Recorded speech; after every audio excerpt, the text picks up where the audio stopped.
ಆದರೆ ಇದನ್ನೇ ಮಿಸ್ ಮುಗುತ್ತಿಗೆ ನಾನು ಸೆಲೆಕ್ಟ್ ಮಾಡಿರೋದು ಅಂತ ಕಾನ್ಫಿಡೆಂಟ್ ಆಗಿ ಹೇಳ್ತೀನಿ. ನಡಿ ಅಡುಗೆಯೊಳ ಹತ್ರ ಹೋಗೋಣ. ನೀನು ಅವಳನ್ನ ಕೇಳು ಈ ಜುಮ್ಕಿ ಎಲ್ಲಿ ತೊಗೊಂಡೆ ಅಂತ. ವಿರಾಜ್ ಬೇಡ ಅಂದಿರೋದು ಅವಳು ಈಗೋಗೆ ಹರ್ಟ್ ಆಗಿರತ್ತೆ. ಅವನೇ ಬೇಕು ಅಂತ ಹಠ ಹಿಡಿದು ಕೂರ್ತಾಳೆ. ಅದನ್ನ ಬಿಟ್ಟು ವಿರಾಜ್ನ ಮರೆಯೋದ ಚಾನ್ಸೇ ಇಲ್ಲ. ಏನು ವಿರಾಜ್ನ ಮರಿಬೇಕಾ? No way mom. ಅದೇಗಷ್ಟು ಕರೆಕ್ಟಾಗಿ ಗೆಸ್ ಮಾಡಿದೆ ಮಿಥಿಲಾ.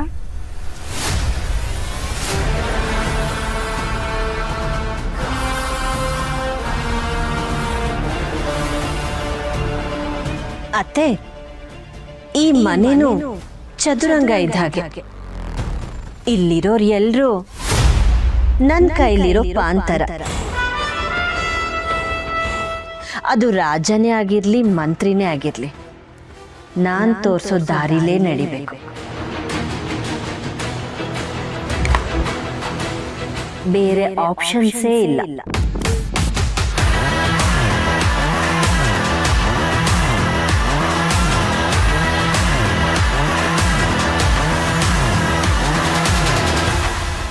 ನನಗೆ ಬೇರೆ ಆಪ್ಷನ್ ಬೇಡ ಮಾಮ್. ವಿರಾಜೇ ನನ್ನ ಫೈನಲ್ ಆಪ್ಷನ್.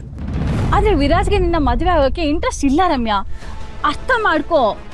ನಾನು ಇಂಟ್ರೆಸ್ಟ್ ಬರೋಗ್ ಮಾಡ್ತೀನಿ ಮಾಮ್, ನೀನ್ ಆರಾಮಾಗಿರು. ಇವತ್ತು ಇಡೀ ದಿನ ಅವನ್ನ ಇಂಪ್ರೆಸ್ ಮಾಡೋದಕ್ಕೆ ನೀನ್ ಏನಿಲ್ಲ ಮಾಡಿಲ್ಲ. ಅದರಿಂದ ಏನಾದ್ರೂ ಬದಲಾಯ್ತಾ? ಬದಲಾಗೋ ಹಾಗೆ ನಾನ್ ಮಾಡ್ತೀನಿ. ಒಂದ್ ಸ್ವಲ್ಪ ಟೈಮ್ ಬೇಕು ಅಷ್ಟೇ.